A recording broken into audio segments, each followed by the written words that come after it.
Alright, day 2 of the Thanksgiving Godzilla reviews. Man. Well, before I get into that, hello everyone, it's me Nexus. I'm back at it again with another video. I hope you enjoy it. I hope you enjoy the Dragon Ball Fighters background gameplay because I had nothing better.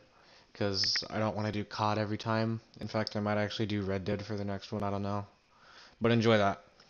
Anyways, today, if you haven't read by the title, I'm doing 1984, or Godzilla 1984, because, I mean, why not? You can kind of sense a pattern here. First one that started the one that started it all, the second one that started the Heisei series. Who knows, maybe I'll do Godzilla 2000 next. Ooh, you never know. I'll tell you right now, it's not Godzilla 2000. But basically, I took notes throughout the entire movie, and I took a bit too many. And if you don't follow me on Instagram, then what the hell are you doing? Follow me right now. I'll put my ad. I'll put my ad.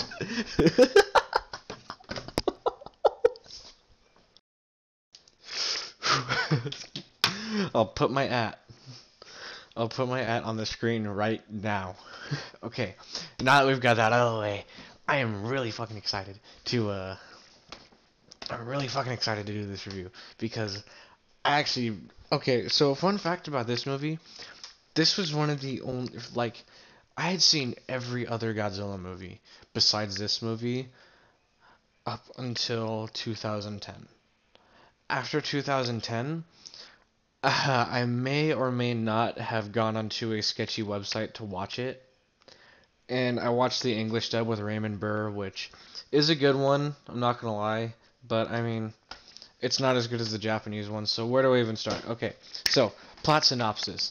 30 years after the first movie, we are introduced to a fishing boat, and I'm gonna pull up my notes here. Give me a second. Oh my god. Pull up my notes. Okay, so, oh my god. So first off, I took notes. The opening credits are amazing. The movie starts off with a fishing boat in a storm, and it's being pulled towards the island. The island starts to explode, and the characters look on as we hear Godzilla's roar. And then it cuts to a guy on a sailboat, and we later learn that this is the main character, Goro. Not the Mortal Kombat one, obviously. And like this really annoying song plays, which is also playing during the credits, if I believe so. Actually, no, that's a different song, but still both somewhat annoying songs because that's just not my taste of music. So, and plus, I just honestly found them very annoying. That's besides the point. Anyways, the guy finds the boat after it's, and coincidentally, the boat is talked about on the radio, which the guy's listening to, and so he finds it, and then he goes onto the ship. He finds this mummified body, which still looks really good in today's standards. And the guy slips on this white substance when he goes into the crew quarters. And if you've seen the movie, we all know what we thought when we first saw it. If you are above the age of 12. And if you're above the age of 12, you probably still thought it was that if it's your first time viewing it. And there's bits of red in it, and it's ugh. And they never explained to us what it is. I'm assuming it was sea louse shit, but I don't know. But once again, besides the point. Then Goro, he looks around and he finds a locker that opens up magically, and or he finds a locker that magically opens up, and it reveals Okamura, and he's one of the main characters of the movie. And he looks and he finds his wallet, and he also finds a picture with him and his sister, which we don't know until later. So then the sea louse attacks. I just looked at that horrible play. Oh my god. Yes, I'm recording this, and the footage is in the background, so I do apologize if I get caught up watching that while I talk. God, back to the movie. Anyways, then we kind of cut to the sea louse, which is being very ominous, kind of like a slasher villain. and it attacks him, and it somehow magically flies at him, although we're supposed to assume that it jumps at him. And since it's big, it flies at him, and then, a fight ensues, and like Goro tries to get it off, and he thinks he's about to die. Then Okumura wakes up, and he like hits it with a cleaver in the back. He goes, "Huppa!" You can't see what I'm doing. I wish I had a face cam. Oh my god, I'm gonna have to save up to get one of those. December, Thanksgiving break, I will do an even larger review. It's a promise. That is a promise. I will do for like a whole week of every day for Christmas break. I'll do one of those. Once again, getting off topic. Oh my god. Okay, so I'm trying to keep my composure here. So then, Okumura and Goro, they talk about what happened, and like he talks about how he saw this really big creature come out of the mountain, and so he says that it breathed like he says it's let's see. Oh my god. Well, they were about to get into. Well, he says it like breathes a bluish white ray, and then before they get into specifics, they start talking about. Or before they get into specifics, a search and rescue helicopter shows up, and then Okumura is in a hospital. Well, first Goro is asking why his story gets dropped because it does. Actually, no. Oh my god. So before that, Okumura is in a hospital, and his professor, which is named Professor Hayashida, he walks in and he gives him these pictures of the 1954 Godzilla. And he's like, "This is what I saw." And they're like, "Ah, shit, he saw Godzilla." So, so then Goro gets a story about Okumura dropped, and he goes to ask why from his editor-in-chief, and they say it's because like the higher ups in Tokyo, they want to keep it silent for now. And afterwards, okay, then afterwards, fuck, what happens after? Oh yeah. So then he directs Goro to go to Hayashida's place where he talks, and they find out that and then Okumura meets Goro's sister, or no, Goro meets Okumura's sister, and then he's like, "Wait, is she his girlfriend?" And Hayashida's like, "No, that's his sister." And so Goro tells Naoko, which is her name. I'm sorry if I butchered that name. About how Okumura is still alive, and then afterwards, Naoko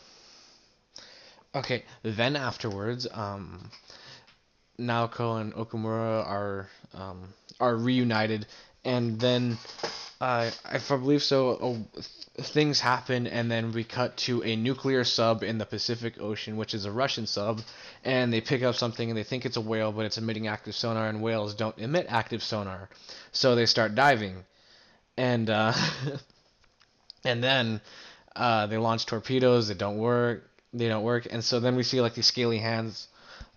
We see these scaly hands. I'm sorry about that. My headset almost shut down. We see these scaly hands like grab onto the.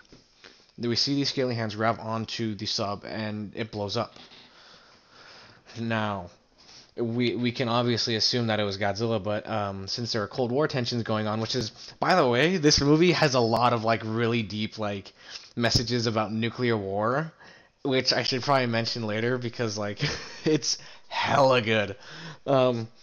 So the U.S. embassy person and a Russian embassy person come to talk about it, and they say, or no. Okay, so after the sub blows up, the prime minister decides to reveal everything about he decides to reveal everything about Godzilla to the public, and then a U.S. embassy person and a Russian embassy person come to talk about what to do about Godzilla, and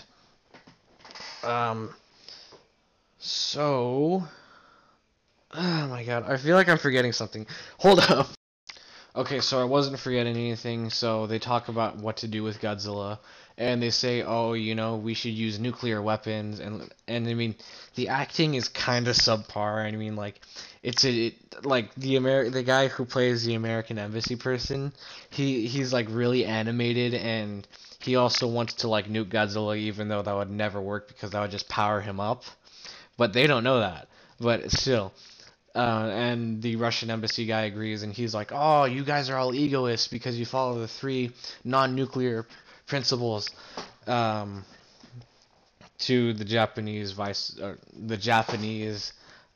prime minister, and he's like, "Oh, we have the right to seek revenge because our sub was blown up by Godzilla." And they're like, "Okay, listen, if we let you use these nuclear weapons, then it'll just lead to a larger damage, no matter what type of nuclear weapon it is." And he also says, listen, or afterwards, after the meeting, he says, listen, if you were to let, or if Godzilla were to attack Washington or Moscow, and they had to use nuclear weapons on him there, would you want that to happen? And so they all hear his point and they say, you know what, this isn't a good idea, so let's heed his warning and not use nuclear weapons. And so then we're introduced to like this guy on a ship and this space system with like a nuclear missile attached to it, and then two space systems, both with nuclear missiles attached to them, a Russian one and an American one. And in Japan's in Tokyo Bay, actually, in a harbor, the control system just so happens to be there, so you can kind of guess what's going to happen. And the guy and like some Russian colonel, he goes there to like shut it down. Um, and then we kind of see, and that happens like way later in the movie, I should probably state. But after the meeting, Godzilla shows up at a nuclear power plant, and it's like really ominous, and he's like a slasher villain, and it's really cool. But that's besides the point, once again. And so then a guard comes out, and then like the ground cracks in front of him, and he like falls back, and he's like, Godzilla. And Godzilla destroys the place, and he like feeds off the heart of a nuclear reactor and kills like everyone in the nuclear control center.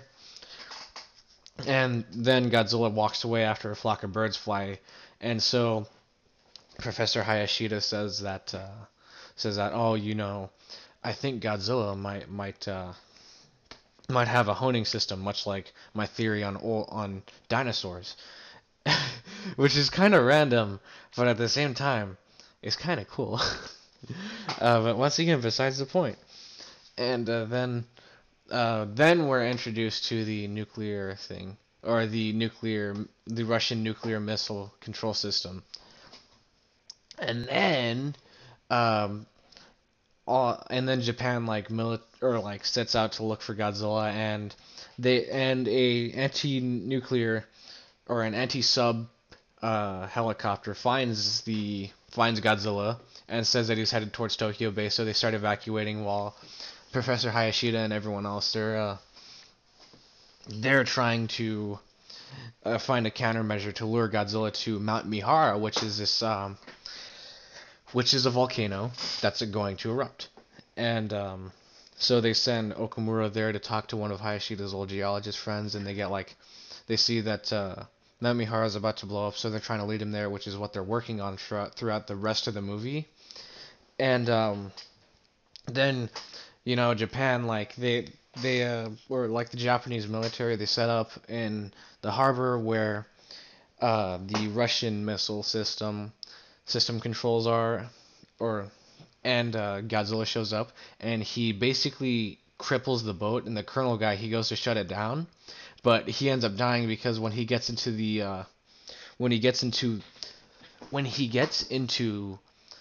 oh my god. Okay, so when he gets into the control system room, it blows up right next to him because he's crawling after he got hit in the head, and he dies. And the missile launches after a while. But Godzilla's rampage starts, and it looks really freaking good. Oh my god. What's to be said that hasn't already been said about that? I don't know. But then, oh my god. Then Godzilla's like, he attacks, or Japan attacks, or the Japanese military. They attack Godzilla with like tanks and shit. And Godzilla, like, or first they send fighter jets, and it looks really good. But Godzilla then like uses his atomic breath, and it's super cool. Um, and in this scene, I feel like there is an indirect reference to one of the older movies, and I'll get to that later. But when Godzilla finally gets to like Tokyo after like taking out the first line of defense, which was all the tanks and like the missile systems. And by the way, there's a scene where like Godzilla he takes out this group of guys with like, or this group of like soldiers with his atomic breath, and they just get vaporized, and it's like, holy shit. I didn't expect that. But once again, besides the point. So anyways, then Godzilla he gets into Tokyo, and Godzilla gets into Tokyo, and there's a scene actually there are two callbacks. Holy shit! There's a callback to the scene when Godzilla first attacks in the 1954 movie, and he like stops the train and it crashes, but instead like the train stops in front of him, he picks it up and he looks inside, much like King Kong did in King Kong vs. Godzilla, which was super cool. I don't know how many people got that, but it was a cool reference nonetheless. Wow. And those were basically the only two references in that scene that I could find. But afterwards, we cut back to the main cast working on the countermeasure for Godzilla. And it works, but then we get reintroduced to the masers. And even though they're not as effective, it's still really cool because like they shoot like these red lasers now, and it's like, holy shit, it looks like Star Wars. Then afterwards, Godzilla like hits the building, and a JSDF helicopter goes to extract Professor Hayashida, Naoko, and Goro, and they send Okamura there to get it. They get the professor out, but he's like pulled out in time before they can get like the component to lead Godzilla to Mount Mihara, and so they send Okamura with him, and they try to get out, and then Godzilla, all the while, the Super X starts fighting Godzilla, and like they shoot these cadmium missiles into his mouth, and it looks like he's having a seizure and getting high at the same time, and he dies basically, but not fully. And the missile launches from before, and so the U.S. launches a counter missile, and it blows up over Tokyo, and it causes like an EMP for a second, and it also wakes up Godzilla after a thunderstorm, and so the Super X and Godzilla fight once again, and Godzilla ends up disabling the Super X and then throwing a fucking building on it, and it basically blows up and the Super X is dead, just like that. And then Naoko and and I should also mention this one guy who's like a tourist. He's like raiding a hotel, and he's trying to get food, and he's like, oh, Godzilla's like, this is like free shit. I mean, it's an opportunity. And so he shows up after Godzilla like stops Okamura, or not, Goro and Naoko from getting out of the building, because he like struck it with his tail, and like the oh my god. Okay, so I realized I was forgetting some crucial things. So to get Hayashida out of there, they had to like shoot this window with like this explosive that like stuck to the window. And at first viewing, I thought it was going to kill Naoko, and it just blew up the window, but it was really funny. And then they got Hayashida and Okamura out of there to get him to put the component in to like lure Godzilla to Mount Mihara. And anyways, then you see the guy, and he's like, oh, Godzilla, why are you here? Just because you're new doesn't mean you own the place, you newcomer. Which is like really stupid. Like, why are you talking to this monster like that? You're just like fucking crazy. But that's besides the point. And then, so what happens is Godzilla like hits the building that Naoko and Okamura, or Naoko and Goro are in. And so it blows, or it gets to the point where they have to get a fire hose and lower themselves down. And the guy from the hotel is just so happens to be there, and he holds the hose as like Naoko and Okamura go down, and Godzilla starts walking towards the building. So it's like, oh shit, we gotta get out of here right now. And okay, so I apologize for the cut. I messed up in the editing. and had to redo that. So here we not redo it. I had to fix that. So here we are. Anyways, where was I? Okay, so Godzilla's approaching. So Goro and Naoko and the dude from the hotel get out of there, and the dude from the hotel he runs away from Godzilla, and so does Naoko and Goro. And throughout this whole thing, I forgot to mention that Goro and Naoko fall in love. Uh, yeah, and it's just like really subtle. She's like, "Oh, we're about to die because the nuclear missile's on the way, and Godzilla's gonna wake up soon." And Goro's like, "Oh, don't worry, I won't let you die." And he like hugs her, and it's like a really like kind of emotional moment, I guess. Not really, but it's there.